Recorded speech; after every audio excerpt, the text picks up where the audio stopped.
If you're one of those people who tend to have a very messy mind or a grieving heart, you've come to the right place. September Ascension energies are all about finding balance in order to mend that messy mind and heal that grieving heart. Stay tuned. I got everything you need to know.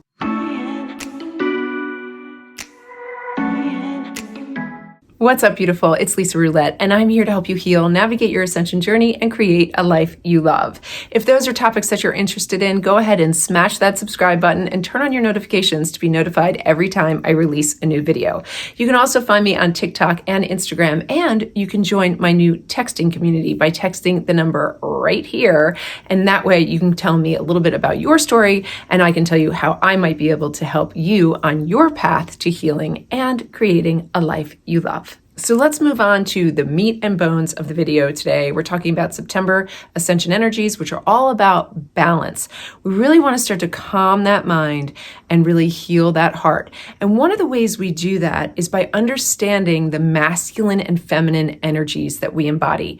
Now, all men and all women embody both masculine and feminine energies.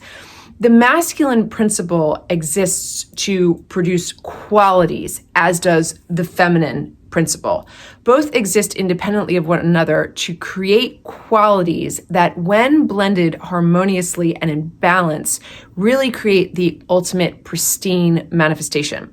But unfortunately, on Earth at this time, and for many hundreds, if not thousands of years, we have been living predominantly with masculine energy.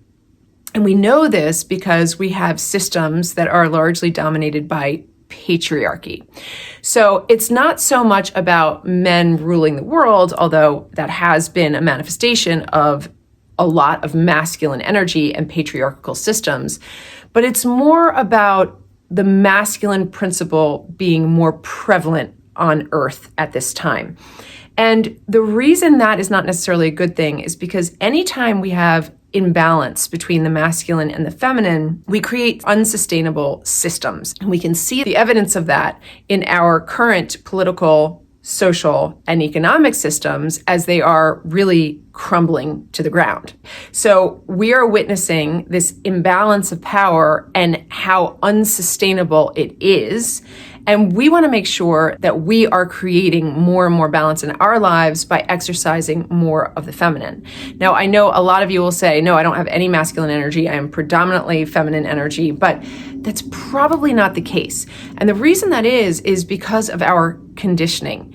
See, over the course of hundreds and hundreds of years, living in an environment and a mass consciousness that was run by patriarchal systems and largely dominated by masculine energy, we really were conditioned to put our awareness through the masculine bodies instead of the feminine bodies. Now, as a system, we are a mental, emotional, physical, and spiritual body. So those four bodies create what we would call a system for ourselves.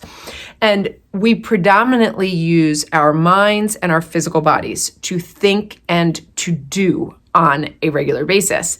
And the mental body and the physical body are masculine, whereas the emotional and the spiritual bodies are feminine.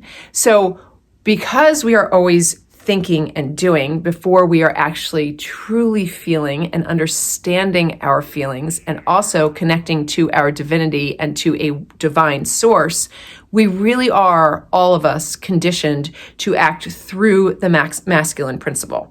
So what we need to do, especially if we want to heal our hearts and our minds, is to bring in more of that feminine energy into our bodies and start living out through the emotional and the spiritual bodies more and more often. And we're going to talk about how to do that in just a minute.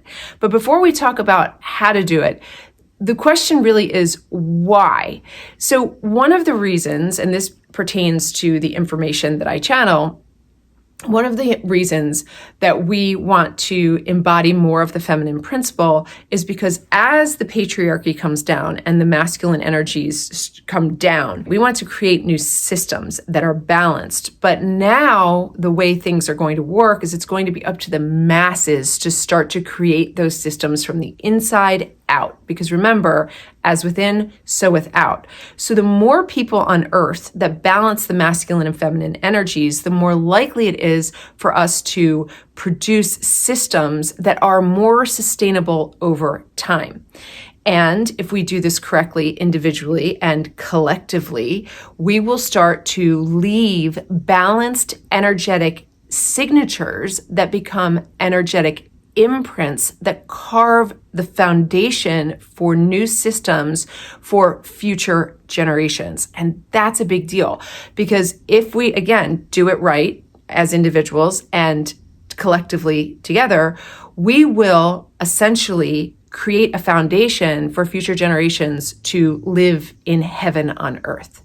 Now, a lot of you are going to say, well, hold on, because I'm pretty freaking tired. And what about me? Like, I would like to live in heaven on earth. And I have two responses for you.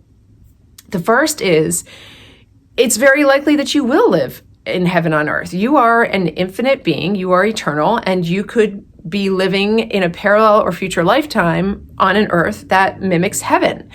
But at the same time, the reason you're here doing the work, creating the new energetic signatures that are going to make the energetic imprints that carve the foundation for this new heaven on earth, is because you are equipped. And that's pretty freaking cool. You chose to be here because you are equipped to carry higher vibrational frequencies. Because remember, the ascension is about the expansion of consciousness, which is really about being able to hold higher frequencies. Now, when we hold higher frequencies, we are able to produce more pristine manifestations. And it's really the manifestations that hold the energetic signatures that create the energetic imprints that carve the foundation. And that's amazing. That makes you crazy powerful. And I really hope that you can embrace that and honor that. And if you can't, you know where to find the help, right? Go to the links in the description of the video below, because this is your job right now. And it will feel better for you as you navigate this idea of building what we call your light body. Because remember, consciousness is energy, energy is light. So the more we can raise our vibration, the more light that we can hold. And then we ultimately become that vessel of light that lights the new dawn, that creates the new earth. All right. So let's talk about how we can start to embody more of the feminine principle. So in order to embody more of the feminine principle and less of the masculine principle, in order to balance things out, we want to do a couple of things. The first thing that we have to do is heal the victim inside of us. We have all been victimized, and some have been victimized to absolutely undescribable and unimaginable ways.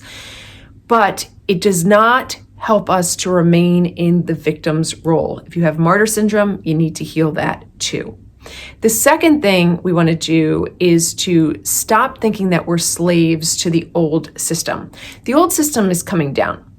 It's coming down. It's going away. And so rather than thinking that we're always in the confines of the old systems, we want to start thinking about being warriors to carve a new path toward the new systems. But I don't mean warriors like we're rising up against the old systems and pillaging the earth. It's more about warriors of creation, using our energetic frequency to create more pristine, more beautiful and peaceful manifestations on this earth, keeping in mind that our manifestations are the energetic signatures that leave the energetic imprints that carve the foundation for the new earth. The third thing we want to do is to stop acting out against one another. It is undeniable that we are all in this together, and it is so important that we learn how to act out of loving kindness, forgiveness, and compassion for one another. If you haven't seen my video on forgiveness, I'll link it in the description of the video below. The fourth thing we want to do is to stop letting pent-up emotions stay lodged in the emotional body. This is really important. The divine feminine is all about flow. So we want emotions to flow through us in order to A, understand them, and B, to let them leave the energy body. We also have to honor other people's emotions and keep in mind that emotions are messy. We've ignored them for so long and they have so much information in them. They sort of come out like a big blob and a big mess. So whether you're expressing your emotions or someone else is expressing their emotions, the important thing is to be patient, kind, and empathetic because it's difficult. It is really difficult to express and understand our emotions. So 2 words to keep in mind is kindness and empathy whenever you're working with your own emotions or someone else's emotions. And finally, number 5, we have to educate ourselves about the ego. The ego's home is the linear mind. And it is a very dynamic, very powerful part of our awareness, which is why we are so up in our heads so much of the time and not down here in our hearts. So we want to start to educate ourselves about the ego. And I have a great video on the ego. I'll link it in the description of the video below. If you have trouble understanding that video, please do ask questions because it will be life-changing when that information really comes into your awareness. Because as soon as you learn the power, process, and presence of the ego, you will be able to loosen its grip and move from that chatty linear mind into that more expansive heart center where the divine feminine is waiting for you. That's a wrap for this video, my friends. Thanks for sticking around. And if you need help, you know where to find it. Make sure you look at the links in the description of the video below. And as always, stay in the luminosity of your beautiful light. And remember, you are loved.